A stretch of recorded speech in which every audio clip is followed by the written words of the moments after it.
Good afternoon. I would like to welcome you to our Krasno Global Event. Our two distinguished guests today are Professor Will Gray from the United States and Dr. Ulrike Franke, who joins us from London.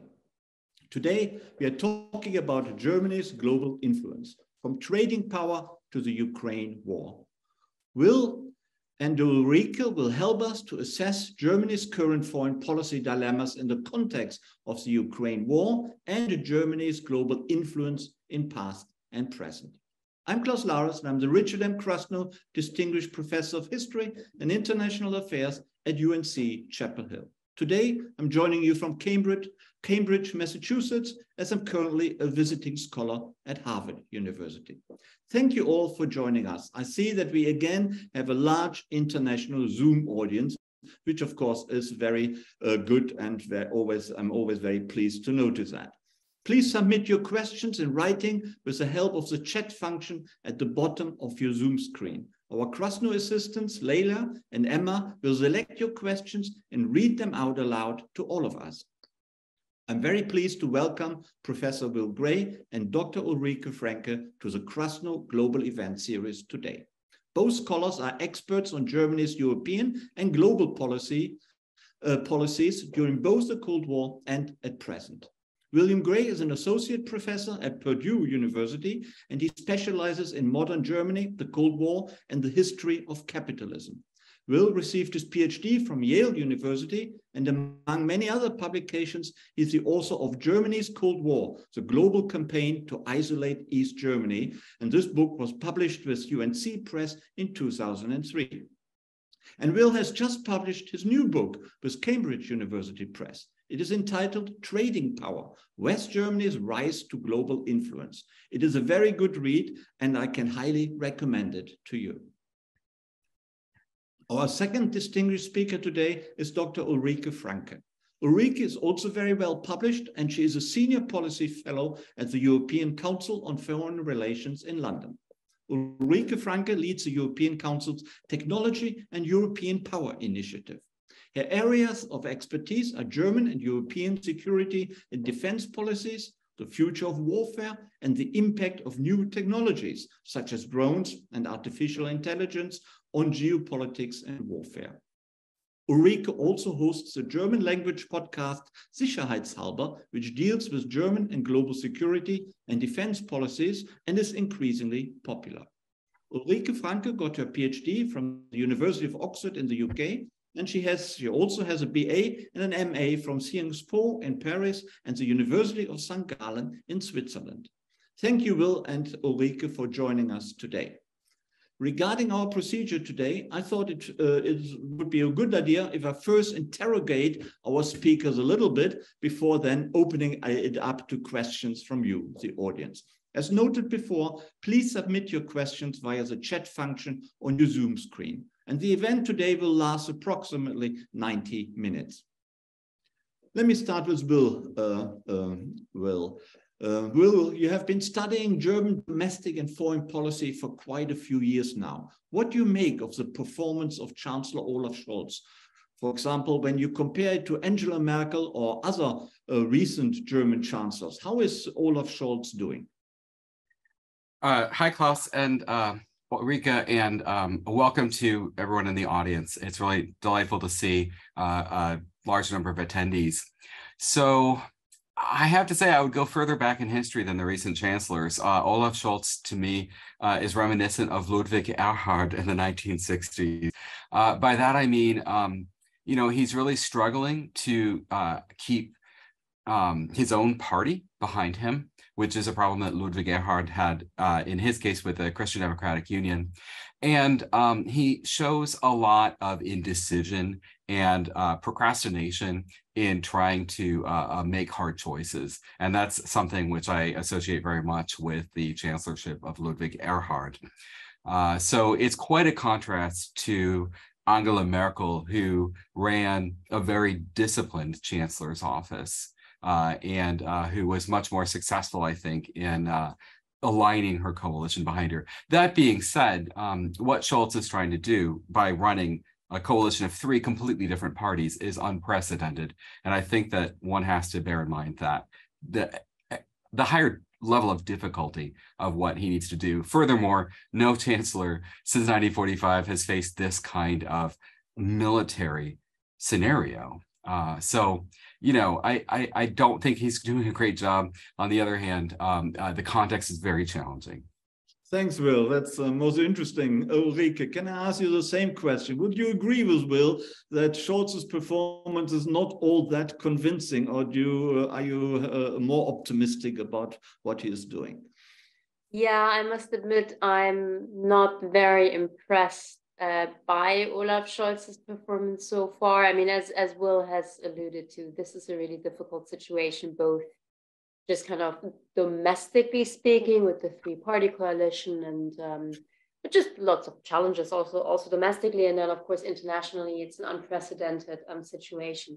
I mean, compared to Angela Merkel, it seems to me that with regard to his style and his demeanor and his kind of whole approach to politics, he's not that different from Angela Merkel. I mean, in a way, he literally campaigned despite him being, you know, him being from the Social Democrats, Angela Merkel being from the Christian Democrats, so the two big parties, if you like, in the German system, so the two competitors throughout the post-war years, he still ran a campaign that basically said, you know, I am similar in character to Angela Merkel, which I thought was quite interesting. And I think this does show, because he's not flashy, he's not he thinks about things for a long time. He's not fast. I mean, he's kind of anti-Macron, if you like, in European politics. So in terms of style, quite similar to Merkel. However, I kind of feel that internationally he communicates worse than Merkel.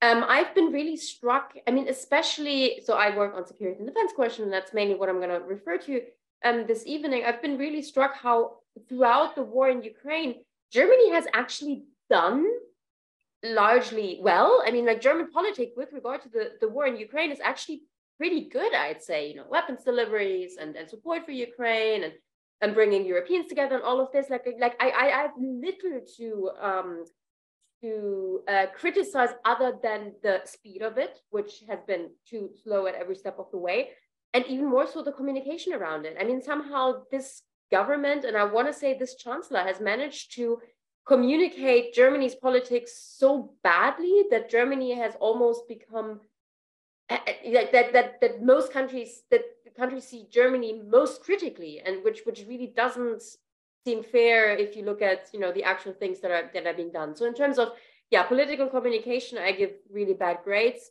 And just a kind of last sentence, I mean, what's interesting to me is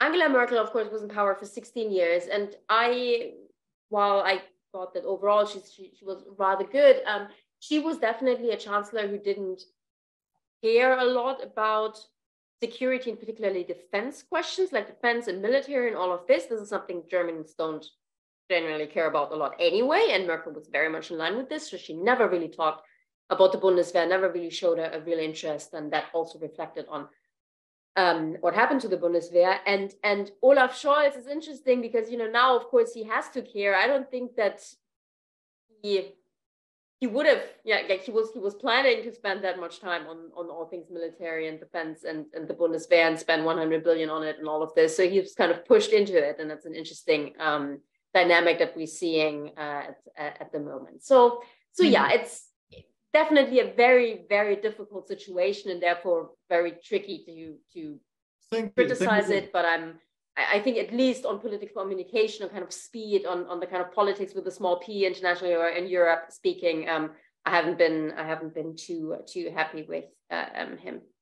Thank you. I'm a little surprised by this criticism of Olaf Scholz and the praise of Angela Merkel. When you remember back, Angela Merkel, she made the country dependent on Russia entirely regarding energy and gas. She continued working on Nord Stream 2 in particular, which now is really the bogey thing which shouldn't have been done. She ran down the Bundeswehr, didn't put any money into security, in German security and defense policies, but you still praise her, while Olaf Scholz really hasn't done that much wrong. He may be low profile, but would the German people really like a Rambo in the chancellery, someone like Gerhard Schröder, who was much more glamorous and outspoken?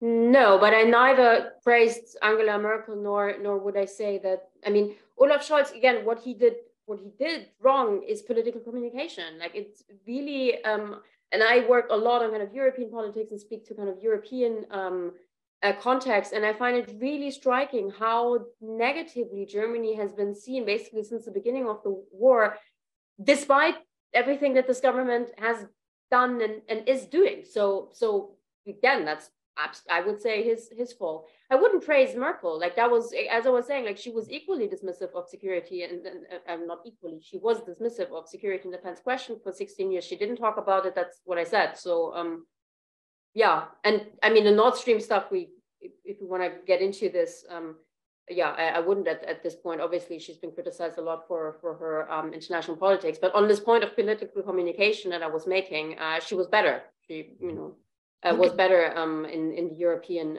realm.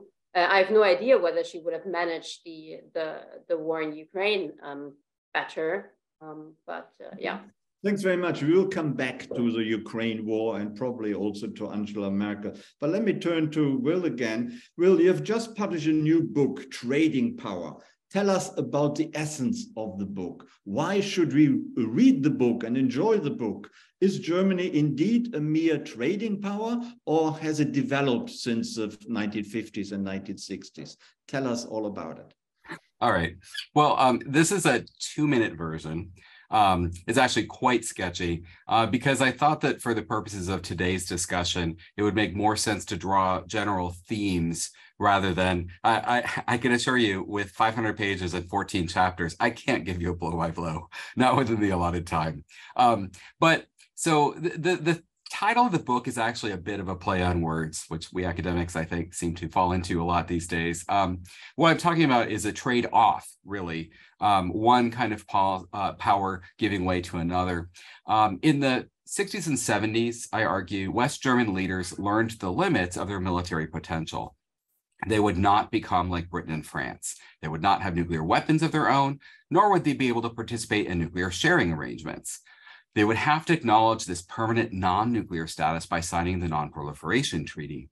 Furthermore, the Bundeswehr would not participate in out-of-area missions, including UN peacekeeping missions, because first, West Germany's vulnerability as a divided nation, and secondly, because public opinion was highly averse to it. So all in all, a learning process is happening. German elites in 1962-63 don't imagine that they're going to have to fulfill such a limited role militarily, not non-existent, but certainly not commensurate with what they had imagined German capabilities to be. At the same time, West Germans are learning to make use of their economic leverage. They prioritize the maintenance of macroeconomic stability as the basis of German influence. This is a perspective that's articulated very clearly by Ludwig Erhard in 1965. I would refer potential readers to chapter 4 of the book. The stability of West Germany's economy acted as a magnet, drawing demand, heavy demand from Soviet bloc states. This created destabilization for Czechoslovakia in 1968, but after the Soviets successfully crushed what was going on in the Prague Spring, the Soviets gave a green light for Poland and themselves and the GDR and other borrowers to draw in on the West German economy. West Germans embraced the role of paymaster in various multilateral settings, including the EU, NATO, and the United Nations. And German officials recognized at an early date that this lent weight to German ideas on international economic governance. In other words, you pay in, you get more say. By the mid-1970s, Germany's record-setting export surpluses make them uniquely able to withstand the oil shock. This gives them significant leverage in demanding, for example, austerity measures from European partners like Italy and Britain. Finally, under Chancellor Helmut Schmidt, the apparent success of Germany's economic model translated into the creation of several new institutions, including the European Council and the G7. So these two learning processes, in a sense, unlearning certain military ideas, learning certain economic ideas, were not, I would say, inevitable, right? Each one involved a step. And I lay out on a year-by-year basis, I think, how these learning moments are happening. I don't think that these two processes required one another. Perhaps in other circumstances, Germany would have had more of a military role and more of an economic role. It's also possible that Germans never would have learned to use their economic leverage for creating what political scientist Susan Strange calls structural power as opposed to coercive power. In any event, the net result was that Germany traded models of influence. Now, during the Q&A, I'd be very happy to take more specific questions about the writing and structure of the book. But for the purpose of today's discussion, I'm going to extract some general lessons about how Germans do or don't wield influence in international affairs. Some of these I think are pretty well known, but I'll offer a sense of how I see them playing out. First, Germans tend to feel comfortable as part of a large, well-structured grouping. The classic case is, of course, Westbindung, the Western integration created by Konrad Adenauer, with an emphasis on reliability and predictability.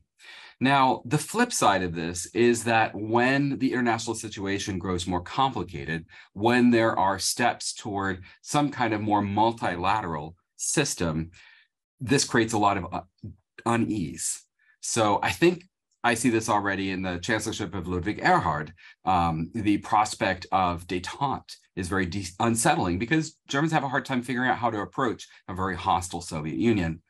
It also plays out in different ways in the great nervousness felt in Bonn because of the tensions between the United States and France in the 1960s. This is a well-known discussion covered well in scholarship by Ron Graneri and Tom Schwartz and others. But for our purposes, what I think is interesting is that Germans don't try to take advantage of the situation, right? I think a lot of alliance theorists or political scientists would probably assume that Germany would ride into this breach and attempt to extract gains for themselves. And the opposite happens. They feel trapped by the disagreements. They much prefer living within a whole camp. Within the time span of my book, another significantly disorienting moment comes in 1973, after the most dynamic phase of Willy Brandt's Ostpolitik has come to fruition. The international environment was more fluid. Brezhnev even came for a visit to Bonn, but Brandt's government grew extremely nervous trying to please all the neighbors at the same time. So how does this play out in more recent decades? The Federal Republic has felt comfortable lining up with larger entities like the West when acting against terrorism or forces of chaos. But within Europe itself, the dilemma of expanding NATO and the EU without simultaneously alienating Russia has become just impossible to resolve. So what I'm saying is that these multipolar situations have historically induced a lot of anxiety among German decision makers. There's no effort at Schaukelpolitik, which was practiced actively in the Weimar Republic, this idea of playing sides off of one another. That is far, far from German sentiments. Point two, money. Germany has often used financial contributions to show leadership and help rally its European peers, often on behalf of some project by the US. I think a really significant case of this, particularly in contrast with what happened during the Trump years, came in the Nixon era. Nixon is demanding burden sharing. Bonn is quick to pledge additional spending, and then it itself took upon, and basically it volunteered to help solicit contributions from other NATO members. This actually started to work when they rebranded the whole thing as defense improvement. So it didn't seem like payments to Washington, it seemed like just more internal spending.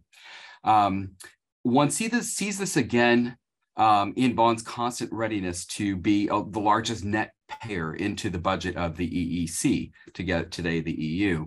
I think it's interesting to look at the contrast with Britain. within 1 year of joining the EEC, the UK was balking at the massive bills created by the Common Agricultural Program, and it demanded renegotiation. But basically, Britain's response was to try and cut down on their obligations, whereas, as I show in the book, in 1966 already, Bonn's State Secretary Klaus Larres is putting down on paper, listen, if we're the largest net payer, we are going to be able to shape these institutions. And in a lot of ways, I think this plays out quite well. Bonn helps to pay the costs of European monetary cooperation in the 70s in a different way by frequently letting its currency rise with respect to its European partners. Can I just interrupt you? But did that not have something to do with the German guilt because of the Second World War and the Holocaust, and also that the German economy was simply more productive than the British economy? So are there factors at play which the British would have ignored or would have taken into consideration regarding the economy? I certainly think so. Germans find it hard to say no in the long run, which is a separate point I have on my a little schema for you. And that difficulty in saying no, of course, relates to this desire to distance themselves from the impression of being an uncooperative power. But I also think that there's a certain constructive vision which people in Britain seem to lack in terms of what they might want to achieve. The Germans have more positive goals associated with Europe, whereas I think all along for the UK, joining the EU was often just kind of like fear of missing out, and trying to make sure that the EU or EEC and then EU doesn't become something which works against the UK in some way. So they just never really embraced it as a constructive, positive goal in its own right. Maybe that changed a little bit with the British participation in the development of the common market, the 1992 project, right? When the standardization of the European labor market, that was very much something that Britain helped participate in. Okay, so I do want to say one more thing about checkbook diplomacy, which is that it often served the purpose of avoiding tough decisions. This comes up notoriously in the 60s when Bonn is still not recognizing Israel efficiently. It renews, Chancellor Adenauer does this, but Bonn governments follow through on it afterwards, a program called Operation Business Friend.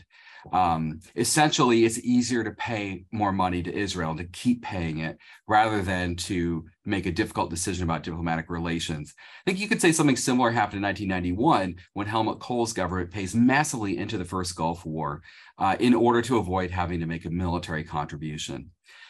In any event, what I think is interesting about the Ukraine situation now is that the Scholz government hasn't engaged in the kind of rallying of allies that West Germany often did during the Cold War.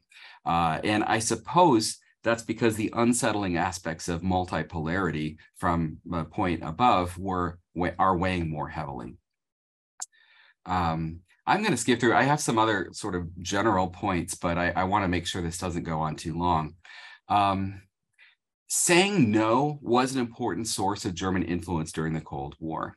Although Bonn seldom said no for long. And in that sense, the German behavior about the tank decisions, the Leopard 2 kind of seems to follow this pattern.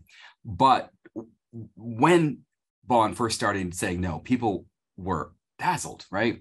In November 1968, the government of Kurt Kiesinger hosts a monetary conference in Bonn, and it faces down the concerted pressure of 9 other finance ministers who were demanding West Germany must revalue the Deutsche Mark. And the Kiesinger government won't do it. That episode is actually the centerpiece of the book in a lot of ways. Chronologically, it's coming in chapter 6, I guess, but it's pretty much the heart of the book. And it was very much the inspiration of the book. I wanted to know and study. I came upon this nearly 20 years ago. And ever since, I've been working on a lot of projects. But one of the things I've been trying to understand is basically this kind of power, right? The kind of power where your convictions about how currencies should operate leads you to act in a way that earns a lot of anger from your own allies. Another example where Brandt says no, Willy Brandt, surprisingly, the winter of 1973-74, when the European Commission has really expensive plans for a regional development fund. And Bonn lets the timeline for European integration completely blow up. And, you know, an expert on UK politics would have to kind of follow through on this a little bit more, but it's pretty clear that Ted Heath's government, which was quite wobbly at the time in early 1974, would have been significantly helped by some kind of indication that a big payout was coming, courtesy of the Germans and the European community. And instead, the Germans say, no way, not this time.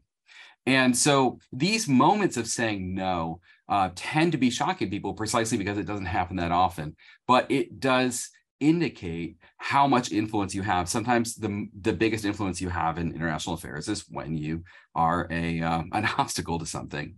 However, that saying no often reflected decision paralysis in Bonn. And I think this was not necessarily a very constructive contribution. Examples in the book include 1969, when currency policy divides the Grand Coalition. One party favors revaluation, the other doesn't.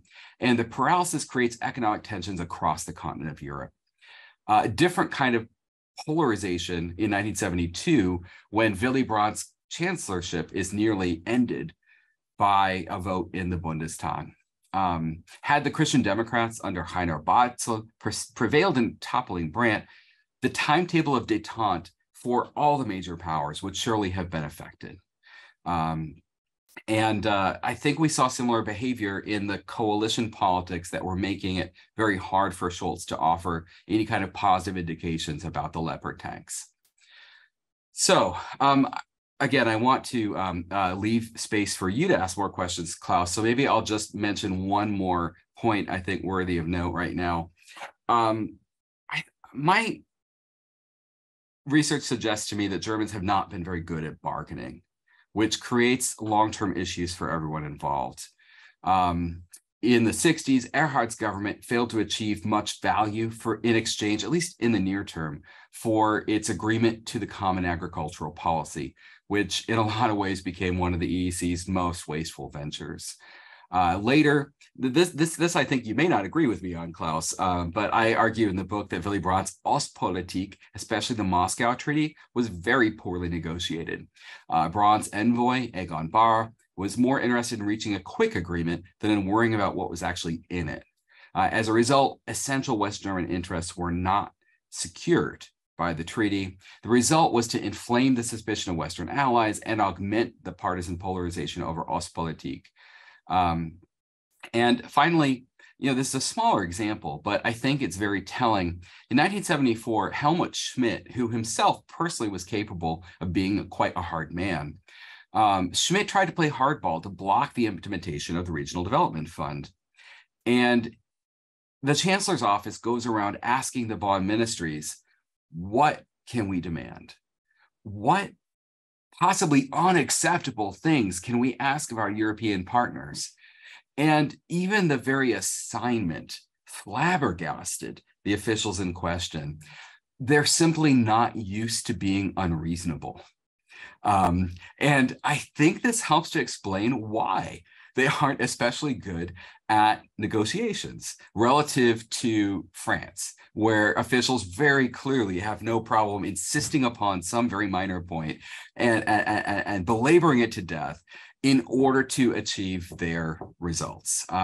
For various reasons, and I think this probably goes back to what you raised earlier, Klaus, about you know, a certain amount of guilt. Germans simply don't like being the bad boys at the table. And it does, I think my argument is that this actually isn't in people's interests. You know, if Germans get deals that don't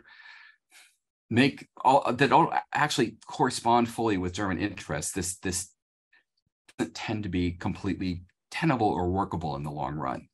Okay, I'm going to leave my discussion of the book's contents for there because I think we'd like to have a more open conversation. Yeah, thanks very much indeed. That was the most interesting. Let me ask you more about Ostpolitik. That is Willy Brandt's engagement with the East, including the Soviet Union and the Eastern European Soviet satellite states. Now we question, for example, Angela Merkel's gas policy with Russia. Many people are now also questioning whether Ostpolitik of the Cold War made sense all along because of the recent debacle with trying to engage with Putin and trying to have good relations with Putin.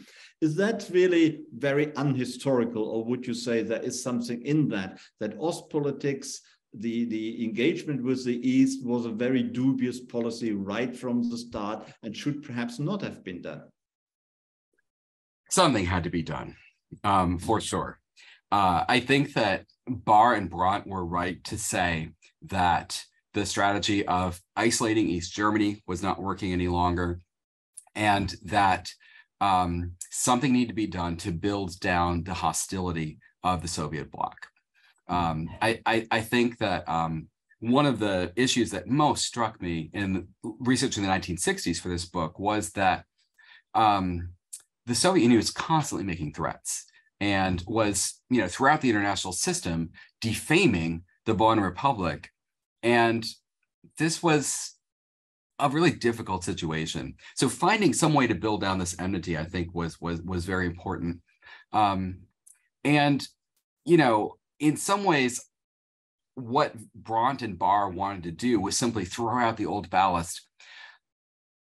My argument is that they didn't have a clear idea what they wanted to achieve, except for simply stopping with the old policy.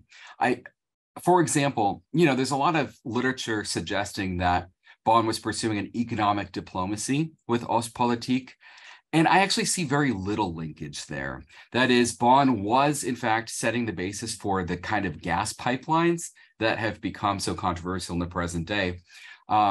These are commercial contracts, and the Bonn government is facilitating these, but it's not trying to tie the content of its Ostpolitik treaties with these economic deals one way or another. I mean, the best I could say is that they're sweeteners. So, I don't think that it's fair to lay upon Brandt and Barr the later dependence which we see. I mean, I completely agree with the critiques of Merkel's government. I think if I sounded overly positive toward her long-running regime, I would say it's simply within what was demanded in her day. She appeared to have a pretty stable system in place with some fairly good moral values when it came to refugees and the environment. But yeah, certainly, any government which reigns for a long time and solves the problems of its time tends to pile on problems of another era, or that will become a problem down the road. So going back to Ostpolitik, I don't think the first step was a mistake. I think it could have been handled more effectively. And one wishes that there had been a more concrete idea about how to achieve some kind of gains for inter-German communication as a result of Ostpolitik. That was supposedly the goal, but the East Germans successfully thwarted that all over and over again in the 1970s and 1980s. So I certainly don't side with those people who say Ostpolitik is responsible for the fall of the wall, right? This interhuman dialogue is what ultimately brought things down. That's a very optimistic. What's that? But it played a role, didn't it? Yeah, I mean, I think that absent Ostpolitik, it's hard to imagine getting to the point of fall of the wall, but I don't think it was sufficient. And so, I guess I would tend to emphasize the larger geopolitical framework rather than simply looking at the internal success of the Ostpolitik. But, I think that already by the 1980s, one is beginning to see a tendency within many in the SPD to not regard the USSR as an enemy, as a hostile power. And I think that the generation that came forward thinking in those ways, kind of certainly rejecting the Ronald Reagan re-upping of the Cold War in the 1980s. I think those are people who are very easily convinced that deepening our relationship with Russia will produce good results. And clearly that was a step too far. Thank you. Much of the criticism of Germany today, and also really over the last decade or two, is that the Germans have never really aspired to political leadership on an international basis. So as a geopolitical power rather than a geoeconomic power, Germany hasn't really performed at all and has hidden away, if you like. And but you said that Helmut Schmidt was quite a robust politician, and he was a leader in a very hawkish sense sometimes. So during the Schmidt and Kohl years, why didn't the West Germans become more of a leader, at least within the Western world? That's a great question. It's certainly one that I've wondered. I mean, my book is called The Rise of West Germany's Global Influence. People aren't seeing as much of that today. So, clearly there was a fall at some point. I think I didn't want to be too heavy-handed about this in my conclusion. I actually, essentially what I would say is that the learning process of the 1960s and 1970s led to good solutions for the 1970s. Those same solutions were effective enough that they kind of remained more or less the basis of German assumptions for many decades to follow, even after the international environment had completely changed. So I think what we've been getting at, I think, is certain failures of the Merkel government to engage in its own learning process. That is, why is it that they didn't perceive the ramping up of the Russian threat from 2014 onward, right? So I guess, that doesn't answer the question about what happened in between, right? I think I would probably say that Helmut Kohl, by placing his cards so much on the European Union, tended to diminish Germany's vision for what happened outside. Kohl's government did eventually ramp up its military engagement with the Yugoslav wars in 1995, and then later, of course, more dramatically under Schröder and Fischer. But I think that's kind of the moment where deferring to Europe becomes more of a German habit. So, Schmidt definitely felt like Germany was one of 7 world powers in the G7. And I think that Kohl was a lot more interested in Germany being one of the 3 or 4 leading European powers. Mm-hmm. And that probably explains why Germany doesn't give the same sense of being a leader beyond the European continent. So regional power rather than a world power, and that was and has become ingrained in the German politician psyche, I guess. Let me ask you a final question before I turn to Ulrike.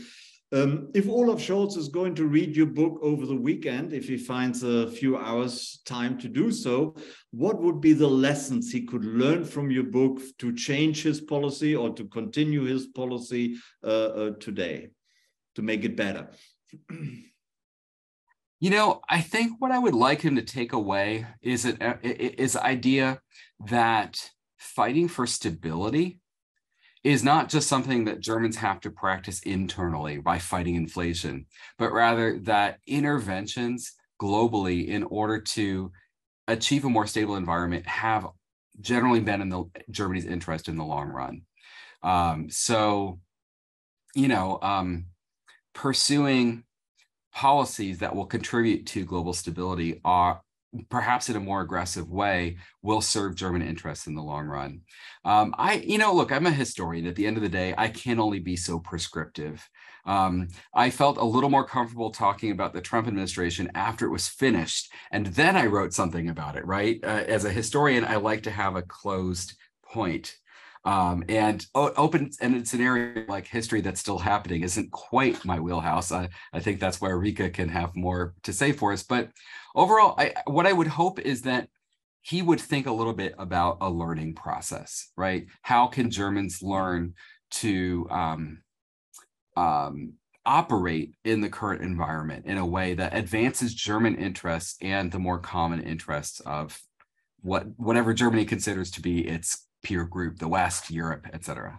Thank you, Will. Well, we all want to know about the future, and so we would love to hear what the future will bring, but maybe more about that when we'll talk to Ulrike. Ulrike, you are an expert on Germany's current defense and security policy, and what has really shaken the German political world and perhaps the European and global world is a Zeitenwende, which Olaf Scholz announced only 3 days after Russia's aggression against Ukraine on the 24th of February of last year.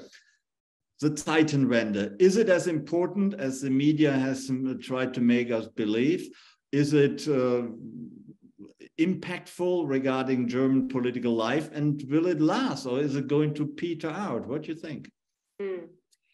So I think, yes, I think this is as relevant as the media has portrayed it. I mean, I always like to point out that when you read or rewatch Olaf Scholz's Zeitenwende speech, what has become known as the Zeitenwende speech, what's interesting is that although today Zeitenwende has become this kind of shorthand for all kinds of policies that Germany has been pursuing in response to the war in Ukraine, he actually uses the term Zeitenwende, kind of turns of time, to describe what's happening, to describe Russia's invasion of Ukraine. So there's a subtle difference here that, you know, one is slightly more passive, as in, you know, this is something that's happening to us, and the other one is more active, as in, you know, and these are the responses we have. So I do warn a little bit to not kind of misunderstand this, but nevertheless, of course, in this Zeitenwende speech, there was a lot in there. So just 3 days after the invasion of Russia in Ukraine, he basically announced weapons deliveries to Ukraine, and they have been really substantial ever since. And this is something that, you know, Germans weren't particularly comfortable with initially, and there was this kind of taboo of not delivering weapons into active conflict zones. Now, the rule was always that you can very well do this if this is a war where one side is defending itself against illegal aggression, which this very much is. So this wasn't breaking a rule or anything, but nevertheless, this is quite important. And importantly, for the security and the defense realm, the Zeitenwende also includes the financing or the special fund of 100 billion to be spent on rebuilding the Bundeswehr, so the German armed forces. And that's quite something, right? So 100 billion over 5 years extra. I mean, kind of, you know, in addition to the defense budget that was already agreed on, the willingness or the announcement that Germany would indeed reach the 2% goal, so spending 2% of its GDP on security and defense, which is something it kind of had signed up to 2014 already with other NATO partners, but yeah, it never really reached this, and now the government says it will, and the 100 billion are helping that. There were a lot of other decisions, such as, you know, buying F-35 planes in order to keep NATO's nuclear sharing going. You know, there are a lot of things that are really noteworthy. And so this is more than, say, the so-called Munich consensus of 2014. So I don't know whether the listeners here necessarily remember, but in 2014, you had the situation that at the Munich Security Conference 2014, a lot of German high-level politicians kind of stood up and said, you know, Germany is going to take on more responsibility internationally, it's going to change its geopolitical role and all of this. And a lot of people really responded to this and said, okay, great, you know, things are changing. And then Germany didn't really do that much. It didn't really deliver. I mean, a few things happened, but not really. And so there's a certain danger, right, that the Zeitenwende could end up being the same thing. But I don't think that this is happening simply because the Munich consensus was just an announcement, right? It was rhetoric, and it had to be filled later on with actual action, and it wasn't. But the Zeitenwende in and of itself already has a lot of things in it. So the 100 billion I was just mentioning, weapons deliveries, all kinds of things. Let me challenge you a little bit, if I may. When you look at German gas deliveries from Russia to Germany, they were 55% of all energy deliveries in 2 years ago. They have been whittled down to almost zero. So that is, and alternative sources have been found. So that is quite a success. But when you look at the defense industry, the security policy, Germany this year, 2023, only still seems to spend 1.4% rather than 2% of its defense budget on defense issues. And also, we all know the deplorable state of the Bundeswehr, lack of ammunition, lack of tanks which actually work, and machine guns which work, and the barracks seem to, where soldiers have to live, seem to be in a very poor state. So how can that be regarded as a success regarding the Zeitenwende? It's not a success, and I'm not saying that the Zeitenwende is a success. I'm saying it's a big change. It hasn't materialized as much yet as we wanted to. Some of it can't really be expected to materialize as fast as we would like, because you don't turn around the Bundeswehr within a year. Unfortunately, I mean, you barely turn it around within 5 years. So hopefully this is happening. But mistakes were also made. I mean, one mistake really was that the person in charge at the Ministry of Defense wasn't particularly keen on really getting reforms going. And she was eventually replaced. And by the way, we shouldn't just kind of blame her personally. There's lots of kind of bureaucracy around it, but that was certainly a problem. We still operate very much in peacetime mode, and that's the whole problem with the industry. I mean, it is absolutely baffling that 1 year on, the money of the I'm not sure whether any money of the special fund really has properly been spent. I mean, now we had the announcement of the buying the F-35, for example. So that is money that is going to be spent, whether or not it has changed accounts yet or not. Doesn't really quite matter, but very little of it has been spent yet. I think we very much are still in peacetime mode on this. So this is a problem. And the other problem, and this is also why I'm kind of I think we should approach Zeitenwende a little bit carefully. For me, there's a real difference between Zeitenwende seen from the inside and from the outside. And what I mean by this is that a lot of the things within the Zeitenwende and being announced there really are quite substantial and quite important. Sorry,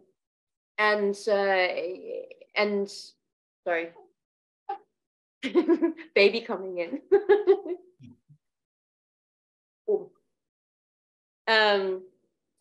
So a lot of the Zeitenwende the Zeitenwende things are quite substantial, seen from the inside. What I mean by this is that buying F-35s in order to continue NATO nuclear sharing, this is a big deal, especially for this coalition government, right? Because we weren't actually sure whether this coalition government would stay in NATO's nuclear sharing, which would have been a big scandal, but it wasn't entirely clear. Now they decided to do this. Big step seen from inside Germany. From outside Germany, it just means that, well, Germany's continuing NATO nuclear sharing, and NATO countries would tell you, well, that's the least you can do. That's what you sign up to. Like, of course you should be doing that. You're not going to get a tap on the back for that. Just as an example. Similarly, with building up the Bundeswehr, again, lots of money, really important, but it just means that Germany is getting working armed forces. Again, the other partners are going to say, like, yeah, you better have working armed forces. Like this is something that we kind of expect from you. And so this makes this quite difficult, that you have these changes that are important and are relevant, but some of them look much bigger from the inside Germany than from the outside. And this also explains to a certain extent why some people in Berlin really feel like they should be getting more recognition for everything that they're doing in the outside world. They say, thank you. I mean, good for you, but thank you. This isn't so big as you pretend. Very good point. And of course, we also have to consider that the SPD has its Helmut Schmidt hawkish wing, but also its very strong pacifist wing still. It's very surprising that the Green Party has turned out to be quite hawkish in the current war in Ukraine, because the Green also have pacifist roots when you go back to the 1970s and 1980s. How can that be explained that the Greens are actually more hawkish than the SPD right now? You know what? I don't think this is the hawkishness is surprising. What's surprising is the relative ease with which the Greens are now approaching military and like weapon systems and that kind of stuff. Mm-hmm. I say this because I remember very well before the election, I was reading all the campaign programs, the party programs, right? The security and defense bits of it, and the foreign policy bits of it. And it was already quite clear that the Greens were hawkish with regard to authoritarian regimes, most importantly, Russia and China. They were actually quite clear on saying, you know, we don't want to work with authoritarian regimes that don't accept human rights and that kind of stuff. So I already found them quite hawkish. What worried me at the time, and I said this at the time, is that it felt to me that they were quite strong in their rhetoric, but when it came to defense and military capabilities, which is kind of one element of geopolitical power that you need in order to kind of talk loudly, they were, you know, more pacifist, as you were alluding to, because they were never really comfortable with military and defense issues. So I was kind of worried that we would get a government that was talking quite loudly and taking on this kind of more more hawkish approach, while not having a military kind of power to base this on. In brackets, not to use it, but military power is one element of geopolitical power. In order to be taken seriously, you need that. And so I think what happened is that their positioning towards towards Russia is actually relatively coherent. But what has impressed and surprised me is how much more comfortable they have become talking about weapon systems and military aid, and the fact that the Bundeswehr actually needs capabilities. And I think this is something that that was quite the learning process. There are elements within the kind of more pacifist wing of the Greens that aren't particularly happy with this, but I think they're more comfortable with this than the SPD is with a more hawkish Russia policy, because within the SPD you still have wings that are quite that kind of want to go back to a time where they could deal with Russia more easily. Thank you. I mean, since Russia's invasion, I think the sides have become pretty clear, and there are very few people who believe that working with Russia is, is possible under the current circumstances. It's much more complex regarding China. We have an authoritarian regime. We had a huge neglect of human rights in China, but you still want or have to trade and have good economic, also good political relations. So that sets the Scholz government apart from, for example, the United States, and also makes it divided within. When you look at the SPD and Scholz himself, who went to Beijing last November, and Baerbock and the Green Party, who are much more hawkish towards China. So we have a real dilemma. How is that going to play out? Yeah, we have a real dilemma, and we have a real dilemma within the German government here. We have a real dilemma within Europe, the EU, and European partners, and we have a real dilemma within the transatlantic relationship here, because it is this is difficult, and there are kind of understandable arguments on both sides, if you like. If the sides are, either being much more critical and, if you like, aggressive towards China, and being much more with the US approach of saying, China is the main competitor and we need to, decouple and all of this. And the other side of the people saying, like, this might become a self-fulfilling prophecy on the one hand. If you start not creating a conflict, but if you start kind of fueling a conflict, you're going to get a conflict more quickly, at least. But also we have interests, and these are economic interests with regard to China, that you just can't discard so easily. And that is true. I mean, so Olaf Scholz, even with regard to Russia, where it was much clearer, I mean, they started a war of aggression in Europe, like that's pretty bad.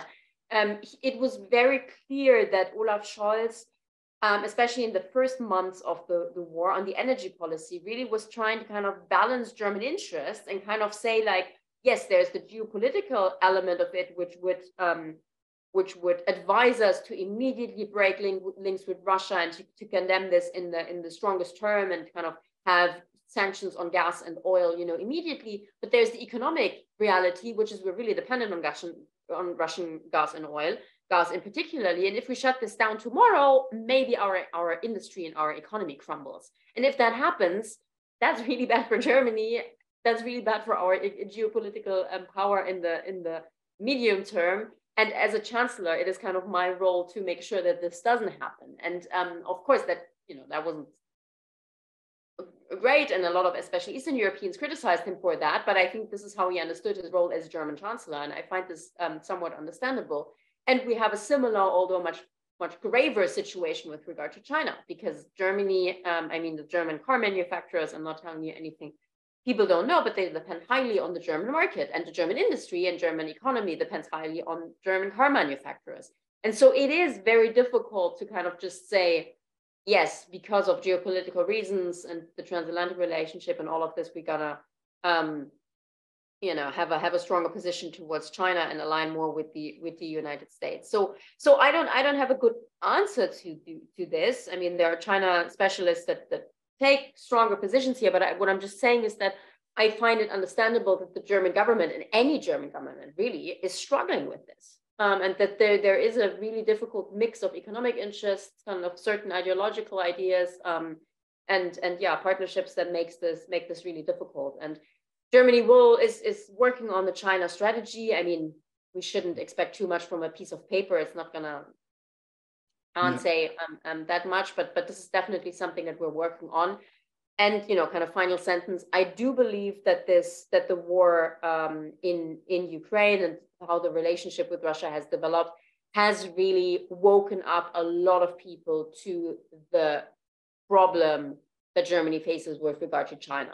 How it will respond to that, again, really difficult to predict, but we have definitely realized that this is a problem that you can't just see a kind of big authoritarian power in the world as someone, you know, as an economic partner and not care about the rest. That doesn't work. And so this is the big challenge that's coming for Germany, for Europe, and for the transatlantic relationship.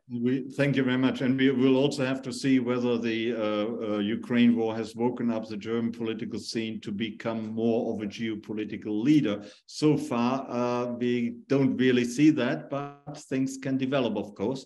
Let's turn to our audience. Let's ask some questions from the audience. Leila, would you ask the first question, please? Yes, of course. Stuart Kaplan wants to know if there's any consensus on who was responsible for the sabotage of the Nord Stream pipeline. And with that, he wants to know if assigning responsibility is important to begin with. I think we need to give that to Ulrike again. I have no intelligence information on that. No, I mean, I'm reading the same New York Times reports that everyone else is reading. I've in the Spiegel investigation. So at this point, they seem to have identified kind of individuals and a ship and things like that. But who these people are, or rather with what intentions exactly and who they're affiliated with, again, I know as much as you all from reading the New York Times.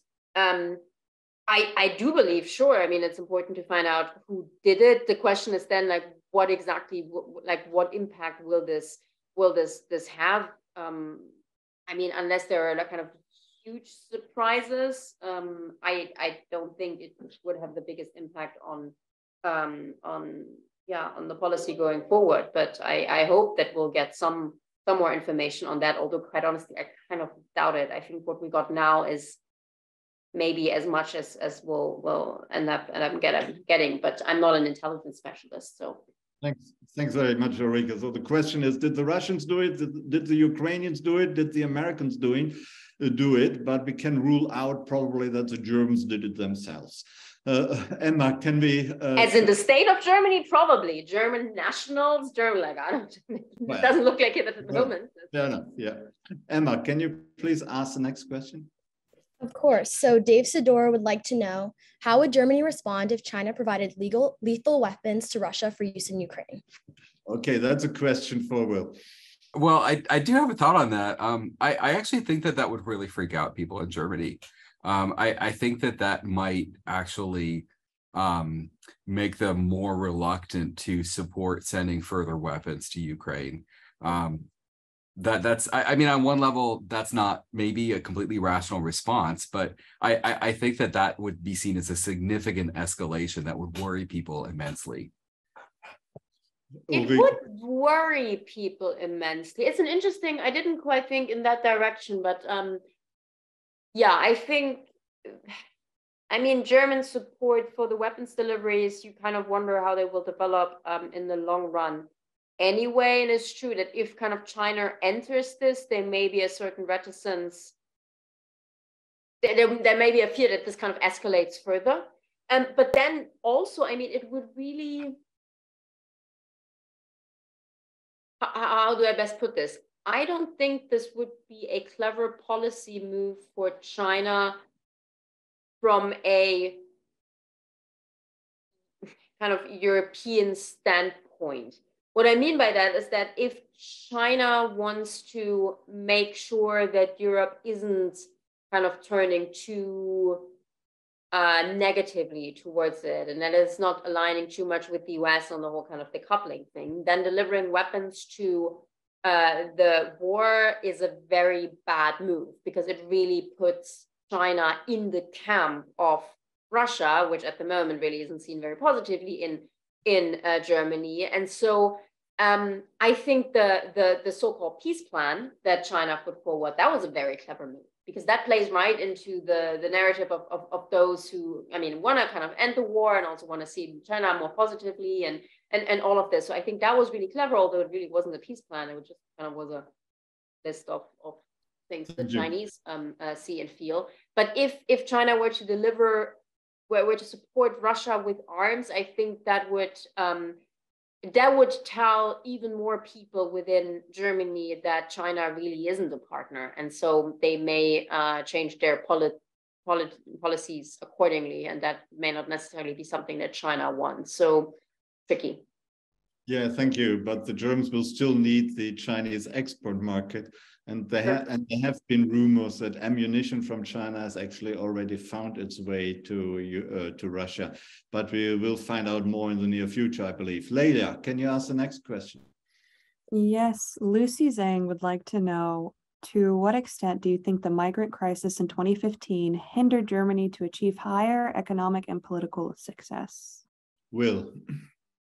You know, I do think that it was a challenging moment, and Angela Merkel's decision certainly upended European political affairs in a number of ways. First of all, it was a very unilateral move. Secondly, I think it was unsettling to the UK, and I think it played into the anti-immigrant movement there. I certainly wouldn't blame the Brexit outcome on that particular action. But in terms of how this has affected Germany, I think the net effects have been very positive. I think that, for example, you know, unlike the United States, which derives a tremendous amount of strength from migration from all areas of the world, Germany doesn't or hasn't historically had as strong of a population presence of peoples from other cultures. And I mean, aside from the sheer demographic need for able-bodied workers in active demographic age ranges, the significant presence of Syrians and Afghanis and others within German society is certainly going to be a pillar of strength for that country going forward. Thank you. Ulrike, do you want to add to that? Yeah, so just to say, so economically, I mean, I'm sure there are 1,000 studies on this, but this certainly hasn't hurt Germany economically. I would assume it actually has helped, given, you know, migrant labor and all of this, but I don't know. But it's definitely, you can't definitely say that letting in these refugees has hurt Germany. economically speaking. Culturally, I mean, I see what you're saying, Will, but I mean, Germany has been a kind of immigration country for quite a while. I mean, from the Gastarbeiter to more recent immigrants. So I wouldn't. We shouldn't pretend that this is kind of the first time that there are lots of immigrants coming to Germany. Just to make this clear, not that that's what you said, but just to make this point. Politically within Europe, I find this quite difficult because on the one hand, it's this kind of big political move that it kind of goes both ways because on the one hand there are people within Europe that still criticize Merkel for this. It was seen as kind of this unilateral move. There are more right-wing kind of anti-immigration parties throughout Europe that have very much used this event to mobilize their voters. So it has had that impact. On the other hand, it also has had the other impact of kind of reminding people, what Europe stands for and the kind of values Europe is supposed to protect. And so I think it kind of the logic goes both ways, and the verdict is still out. And I'm not sure that the counterfactual of kind of not doing that would have whether Germany would be in a kind of better position geopolitically speaking, or with regard to its power within, for example, the European Union. So it kind of goes both ways. Okay, thank you. We have a question from Tom Schwartz, I just noticed, and he also was puzzled by you talking a lot about Ludwig Erhard and comparing Scholz with Ludwig Erhard. And Tom is wondering, does that mean that Scholz will also fall from power within a couple of years, as Erhard did, or a little longer than a couple of years, but he was a short-lived chancellor? Is that your prediction, Will? Well, Scholz is younger, relatively. Erhard was already in his 60s and not in finest form, I think, by the time he was chancellor, and that played a role. But yeah, I honestly... Scholz is 60 or early 60s. But you know how it is. People are younger relatively today than at the time. I think that it's going to be very hard for anybody who's heading a coalition of three parties to stay in power for very long. If it lasts the entire electoral cycle, and I'll be impressed. So you are not impressed by what is going on in the current coalition, the bickering and infighting? I mean, look, I could easily see a breaking point coming for one of the parties, leading to that party to exit, leading the whole thing to collapse. So yeah, I don't think there's an immediate crisis within the coalition. And I have to say, I mean, Ulrike made some very excellent points about, some specific, clear, coherent policies that the Scholz government has made. So it's not as if there are no decisions happening and that nothing's moving forward. Yeah, I just, it's not quite the Weimar era where, you had four parties in government at one time pulling in all different directions, but the FDP and the Greens are quite different in their economic views. The SPD and Greens right now on their military views, like one could see how it would only take one major decision that has to get made one direction or another to cause one of the parties to leave the coalition being disaffected. So that's why I say I would not hold out a lot of expectation for this coalition lasting. Of course, as a historian, I'm not putting too much stock in my own predictive powers. I hope Scholz is not listening to us today. Otherwise, he will be very frightened and so scared about losing power soon. Emma, would you have the next question, please? Yes. So Ray Falk asks, should Russia's war in Ukraine have been an implication for their presence in Kaliningrad, and how ethnically Russian, in terms of the former satellite Russian state, is that population now? Right. Who would like to address that question? Ulrike, may I ask you? No idea. Not my wheelhouse. Can you help, Will? I'm sorry. I have to admit, I was typing a response. So can you remind me which question we're... I'm trying to do the typing. Can you repeat the question, Emma? Yeah. Yes. So Ray Falk asked, should Russia's war in Ukraine, should it have been an implication for their presence in Kaliningrad? And how ethnically Russian is that population now? Oh, completely. I mean, there's actually, if you want to know about this, there's a brand new book from Cornell Press, German Blood, Slavic Soil, I believe is the title. But it's a study of how Kaliningrad became Russian after World War II by someone who actually had the nerve to go and do the research on the ground in Kaliningrad, which has got to take a certain amount of guts. It's a pretty wild place. So it is completely Russian now. There's not much left. I imagine you could find some German graveyards if you looked around the, further remote reaches of the province. But I don't think the conflict will affect Kaliningrad's status very much. One should add that the Germans have no ambitions to reintegrate Kaliningrad into Germany at all. Leila, would you ask the next question, please?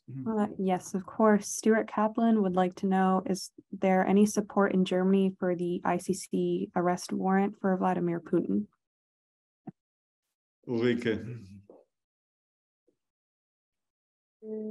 Yeah, I think so. I must admit, I haven't really been following the reactions to this as much in recent days. But as far as I can say, yes. Whether this is going to have a kind of real impact, I mean, it kind of restricts where Putin can travel to, but wasn't coming to the West anytime soon anyway. There are a few other countries in there as well. But yeah. Yeah, will that have consequences for any potential peace negotiations with Putin personally or with Russia in order to settle the war? I don't know. I would be surprised if that played kind of a bigger role, but I'm not enough an expert on. I mean, it doesn't make it easier if you have a leader classified as a war criminal, justified or not justified. It's difficult to know. Probably justified as far as I can see. But if that is a war criminal and you're supposed to get around the conference table to find a deal to settle the war, that will not make it easier, I would assume. But that's not the problem here isn't the ICC the decision, that's the war crimes, and they are there and everyone knew about it and talked about them. So I just don't see, like, obviously you don't negotiate and make peace deals with your friends, you make them with your enemies. And so my hunch is I would assume that this won't have a big impact, but this is where the historian may come in more and more general on kind of peace deals. I mean, I honestly, I don't know. Do you have any inkling on that, Will? No, I'm actually trying to answer the question about structural power, which is in our Q&A. Perhaps I should leave the Q&A to the expert. Absolutely. Don't reply to questions. These are questions meant to be asked. Emma, can you ask the next question, please? There's a follow-up question from Ray Falk regarding the earlier question. And he asks, his question was regarding Kaliningrad concerns, whether Russia should be forced to negotiate their presence there in relation to Ukrainian territory. Will. I guess I don't exactly see what the advantage would be of trying to put pressure on Russia about this territory. It is kind of hanging out there on the other side of Lithuania, and I guess maybe it's a future source of trouble for Europe. But I think that the world has lived with other exclaves, and they don't necessarily need to be destabilizing. So I don't imagine that that's going to play any role in some kind of future peace deal. I am wondering, I mean, the more immediate question seems to me to be Crimea, right? Will there be a peace achieved between Russia and Ukraine where Crimea remains in Russian hands? There are lots of reasons why that seems like a problematic outcome, given that it was seized by force. On the other hand, can we see, and how do we feel about a war that's required, or the military effort that might be required to spring Crimea from Russian possession? So, I really don't think Kaliningrad factors into this conversation. I'd be surprised if anybody else was trying to make an issue of it. Thank you. Pasut, one of our PhD students, is wondering whether there's also a generational switch going on in Germany, that the Green Party, which are usually supported by younger voters, that they are more interested in defense and security issues and perhaps German geopolitical leadership than the usually somewhat older SPD leadership and voters who vote for the SPD. Would you think there's something in that, Ulrike? So I've been fascinated by these generational questions, and I wrote an essay a few years ago on the kind of millennial mindset, German millennial mindset, with regard to politics and strategic thinking and all of this. And I was kind of talking about this post-1989 generation, which I am part of, that really grew up during these 30 years of really exceptional geopolitical calm and stability, and we really felt that kind of history was over, right? This whole narrative of the end of history was totally something that we believed in, and that the kind of big geopolitical struggles between geopolitical power were over, and it was all about kind of trade and international and globalization and all of this. And so this war has definitely been a rude awakening for this generation. It also has been a rude awakening for the older generations, because they didn't make the same experiences growing up, but they very much embraced the end of history narrative, right? And so they've also been waken up. So I'm not saying that the older generations didn't buy this. It seems to me indeed that the kind of younger generations are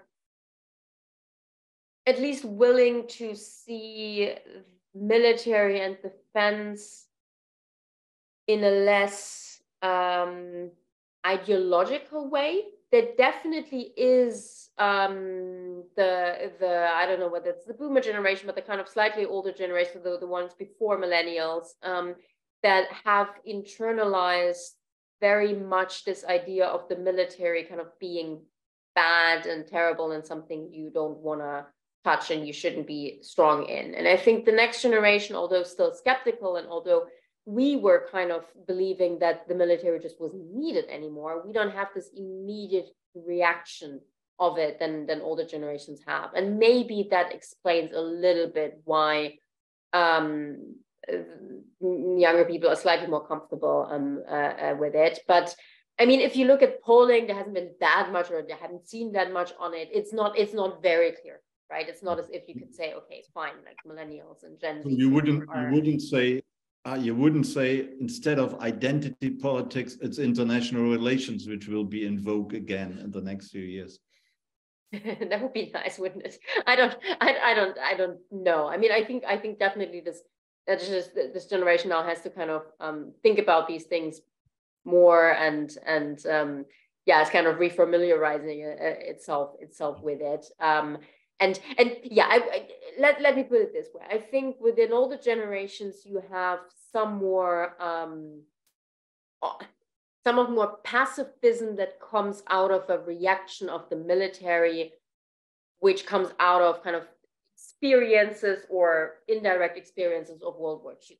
And that just, you just don't have that anymore in the younger generations. Again, this is definitely not German society. Millennials are not embracing the military as something they like, but I think they're less they see this less negatively than maybe other generations before it. Bill, in the 1960s and 1970s and 1980s, Germany was really characterized by very strong pacifism. Do you see that changing at all, or do you believe that it's just superficial because of the current emergency situation? And once the war has been hopefully finished soon, then pacifism will return? No, actually, I think Pasut is getting at something. I think that as Rico was mentioning about how the Green Party has long had a kind of a position that's relatively hostile toward authoritarian powers. I think that has developed into a fairly robust idea that you can't neglect military power. So I actually don't. I think the anomalous generation in some ways now is the sort of boomer generation, or the 68ers as we call them in Germany, who sort of developed a very particular take on what peace and Russia meant. And as they become less influential in politics, I actually do think it's possible that there will be a greater willingness to accept what you might say a normal amount of economic burdens would be. I'd like to turn, if it's okay to mention, so we don't have too much more time, I see there's some questions in the chat about China. I like the second question from Dave Sedor, but I'll leave it to the assistants to read out, please. Yeah, please. Yeah, would you read out that question so Will can answer it? Yes, of course. Dave Sedor would like to know, please explain the dependence of Germany on exports to China. What percentage of German exports go to China compared to other countries, such as the United States and other European countries? So one of the unique things about Germany's export structure is that a lot of the things that Germans sell are machine tools, things that you use to make other machines. And so this is why China's been such an enormous market for Germany in the past couple of decades, because China has been building up its own industrial potential, and there's nothing that Germany exports better than factories. On the other hand, for that reason, China is actually slightly diminishing as an export market for Germany in relative importance, because China's not buying German stuff, right? The stuff that Germany actually manufactures. Other countries buy more of that. What Germany does need from China, however, are those rare earth metals that are hard to come by except from China. And that is one reason why trade between Germany and China is very, very high. And in fact, China still ranks as Germany's most significant economic partner. But you know, I do think, I mean, now that China is making its own automobiles, thanks in big part to Volkswagen's technology, et cetera, I think one can anticipate that there will be less and less demand in China for German products, and especially German, you know, machine making products. Which is really bad news for the German economy. I mean, just everything that Will said is correct. Just one word on the German car manufacturers. So the problem is that the German economy and industry really depends quite a bit on the car industry, because there are so many. So it's companies in and of themselves that are obviously big and important, but also there are a lot of small and medium-sized companies that produce single things for the car industry, right? You know, the little bolt that really is important for the Mercedes or something like that. And the big car manufacturers, I think probably in particular, do depend quite a bit on China as an export market. And so if this goes down substantially, that really has very negative repercussions for the car manufacturers and then for German industry in general. So that's something people are worried about, and rightly so. Thank you. Do you detect strains in the German-American relationship regarding China above all, Will, but also perhaps regarding the war in Ukraine and relations with Russia? Or? Yeah, you know, I have to admit, when Scholz was first in office, I was hoping that he was a bit more of a hawk on China. I had you know, been looking at U.S. interactions with the Trump administration interacting with the Merkel government, and you know, on a lot of positions, the Trump administration was basically saying, watch out for Huawei, you know, watch out for Chinese companies. They're probably going to be you know, using intelligence operations in you know, like there's a danger in using Chinese products. And the German response was typically, don't tell us what to do. Don't try and interfere with our own trade. And I think that Germans are more aware now that there is a cost to having Chinese business partners. So it may be that there will be a little less strain on U.S.-German relations over China. Again, Scholz himself seems to recognize that there's a commonality of interests in the West that, in some ways, the democracies do stand for something that's different than whatever it is that China stands for. But that's pretty vague. And, one of the questions in the chat was, what happens if China invades Taiwan? How are Germans going to respond to that? I have to say, I'm not sure that they would react very strongly. I might be wrong about that, but that Pacific theater probably doesn't resonate very strongly for Germans. Wouldn't the Americans expect the Allies to really come strongly in and support the American side? Well, what does support mean, right? Would Germans endorse the Chinese action? Certainly not. I would hope that they would also recognize this to be, violations of aggression, UN, et cetera, et cetera. But gosh, would they participate in sanctions under US pressure against China? Yeah, but can you see Germans contributing militarily in any way to a conflict in East Asia? I can't. If they're having a hard time mustering that enthusiasm, they're kind of doing the right thing slowly in Ukraine. I just can't imagine that this would be seen as a vital German interest. Okay, thank you. What do you think, Ulrike? No, one last sentence on what Will just said on possible contributions. I think the deal in such a scenario of a kind of Chinese aggression against Taiwan and the US response to that would be that the Europeans would be expected to take care of the European theater more than kind of liberate US forces there.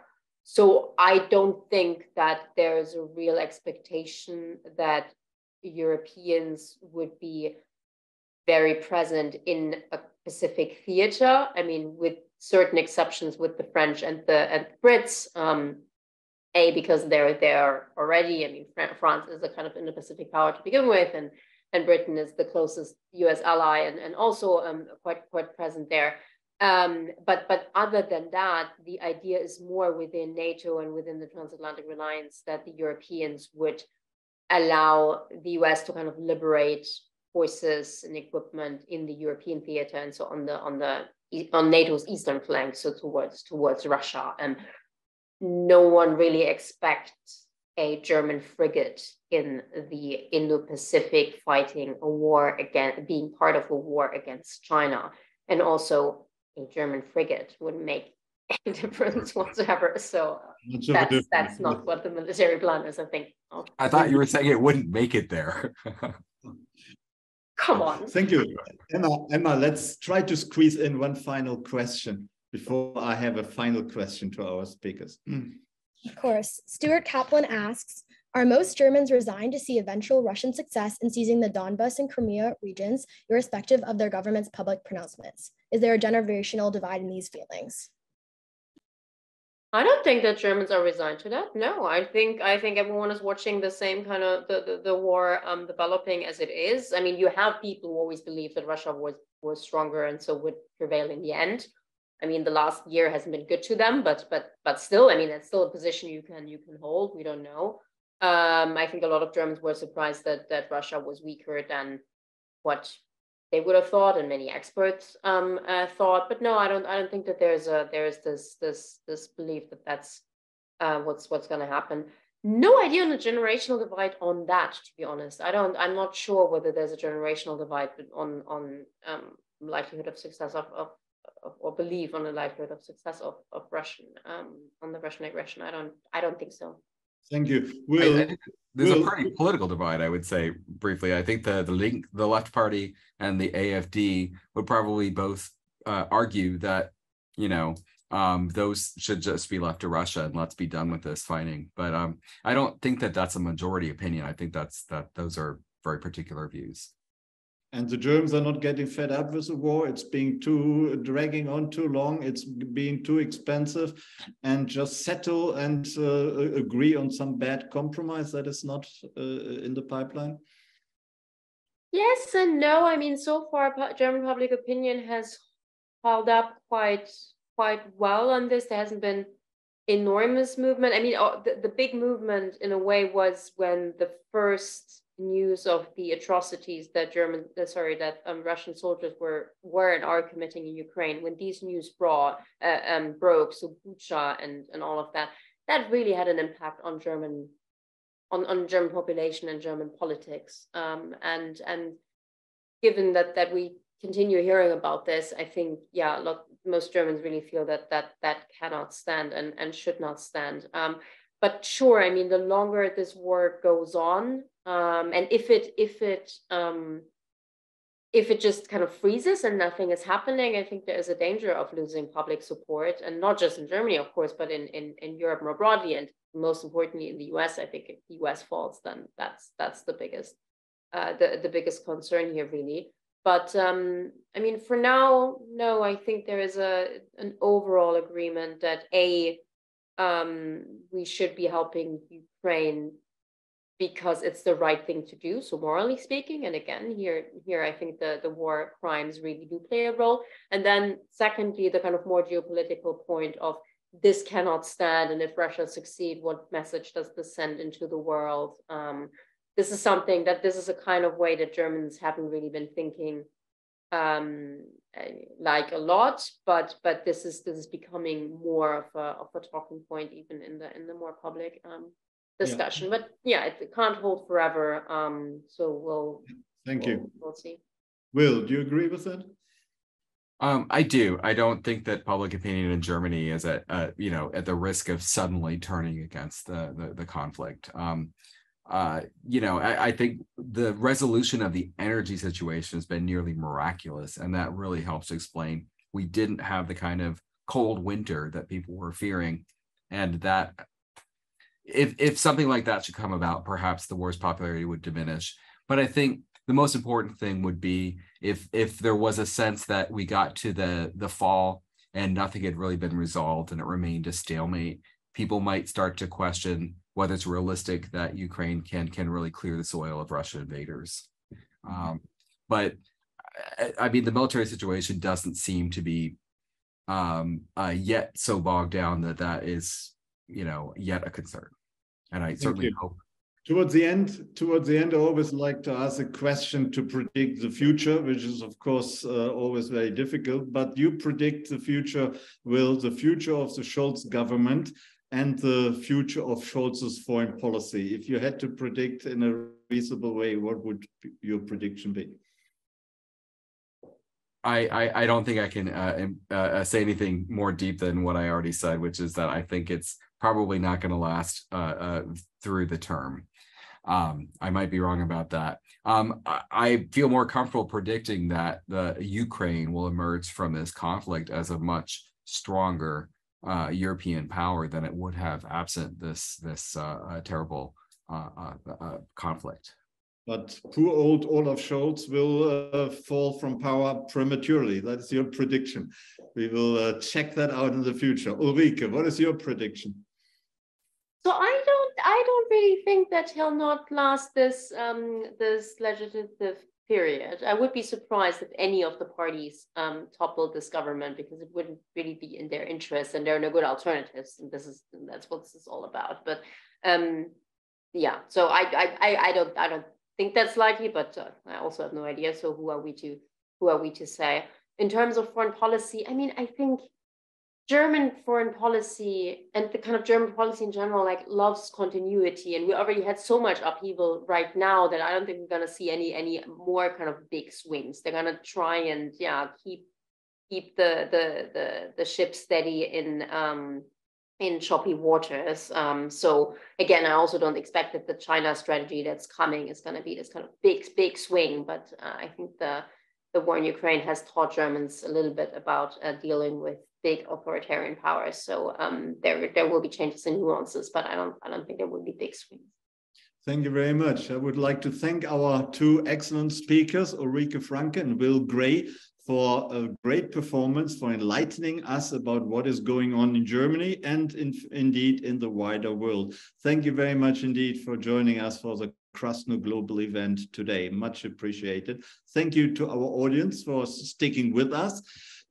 Quite a large number of people have stuck with us from the beginning to the very end, which is always much appreciated. Our next Krasno event is in April, when we will talk about China and the current situation in China, and of course China's foreign policy. And at that time, Susan Shirk will join us, as well as Kaiser Kuo. For now, I would like to thank you once again to Will Gray and Ulrike Franke and our audience. Thank you very much for joining us today, and I'll see you again in April. And of course, remember our YouTube channel.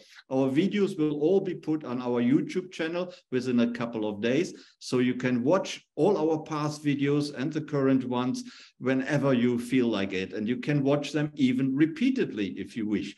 That is quite possible. So thank you very much for joining us tonight. Bye-bye.